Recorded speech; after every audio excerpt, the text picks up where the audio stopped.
ये जो रूपक है ना, ये रूपक हैं, ये सिर्फ आपके भीतर आपके जीवन में ड्रास्टिक चेंज ला सकें, इसके लिए बनाई गई हैं। मेरे पास लाखों कहानियां हैं, इतनी कहानियां हैं कि एक कहानी शुरू करूं तो आज का 2.5 घंटा उसी में खत्म। अरे भैया, प्रवचन ही करता हूं तो इसका तो मास्टर ही होऊंगा, पर मैं इस ऑडिटोरियम में आकर 1 से 1.5 घंटे के बीच में कोई व्यर्थ की कहानी, कोई बहुत बड़ा आवरण बनाने की चेष्टा नहीं करता। मेरी इच्छा होती है जैसे विदेश से आया हुआ कोई बच्चा 3 दिन के लिए आया है माँ के पास, 3 दिन के बाद फिर उसकी फ्लाइट है अमेरिका की, तो उन 3 दिनों में माँ चाहती है इसको क्या खिला दूं, क्या पिला दूं, क्या इसको सुख दे दूं। मुझे भी ऐसा ही लगता है। हम 6 दिन के लिए रायपुर के इस ऑडिटोरियम में जमा हुए हैं। गुरुदेव भी मां की तरह होते हैं। मेरे सीने में भगवत कथा अमृत के जो दूध हैं, मैं चाहता हूं वो दूध निचोड़ निचोड़ के रायपुर वासियों को पिला दूं। बाकी व्यर्थ की कथाएं जो कभी होंगी तो मैं तो 10-10 घंटे बोलने वाला हूं। जब कभी आप आमंत्रित करोगे 10 घंटे तक बोलने के लिए राजी हूं, 12 घंटे तक लगातार बोलने के लिए राजी हूं। परसों भी कहा था, अगर तुम में से कोई विज्ञ है तो मेरी उस सीडी को ले जाकर के जाके दे दो, लिम्का बुक में और गिनीज बुक में नाम आ जाएगा तेरे गुरुजी का, जा दे दे। 12 घंटे तक लगातार बोलना, आंख बंद करके, रुक के नहीं, तो वो भी मुझे आता है।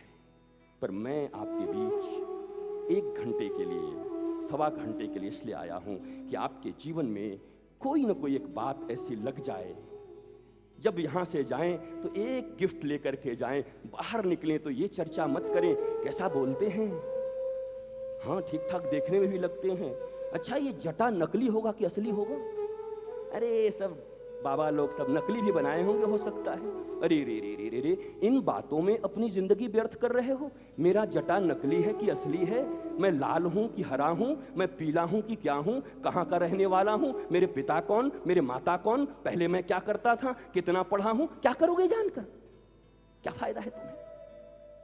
तुम्हारे जीवन के तनाव को कम करने में, कृष्ण से प्रेम करने में अगर मेरी कोई बात सहायक हो सकती है तो उस बात को अपने जेब में रख के ले जाना। और जेब में मत रखे रहना, यहां से तो जेब में ले जाना, क्योंकि कोई भी बीज अगर जेब में पड़ी रह गई 10 साल तक तो बीज सड़ जाएगी, उसका कोई पौधा नहीं आएगा। लेकिन भूल से भी अगर किसी मिट्टी में पड़ गई, उपजाऊ मिट्टी में, तो कोंपले निकल आएंगी, एक बड़ा पौधा, एक बड़ा वृक्ष हो जाएगा और लाखों फल खाने वाले हो जाएंगे। यहां से कोई बात अपने पॉकेट में ले जाके मत रखना।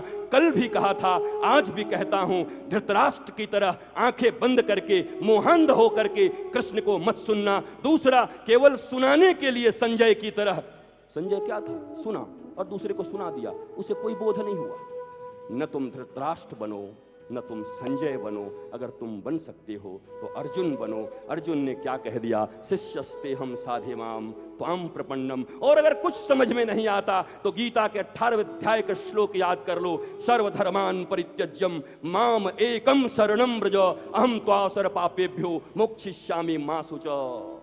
अब ये प्रश्न छोड़ के आज जा रहा हूं कि जो भगवान धर्म की रक्षा करते हैं, जो भगवान धर्म पालन करने के लिए कहते हैं, वो भगवान कहते हैं सर्वधर्मानि परित्यज्यम, सभी धर्मों को छोड़ दो। ये कृष्ण का कहना ठीक था। भगवान तो धर्म संस्थापनार्थाय संभवामि युगे युगे, मैं धर्म की स्थापना के लिए बार बार इस पृथ्वी पर आता हूं, और 18वें अध्याय में कह दे रहे सर्वधर्मानि परित्यज्यम। ये क्या है, ये तो 2 प्रकार की बातें हो गई। आप धर्म की स्थापना के लिए आए हो कि धर्म छुड़ाने आए हो?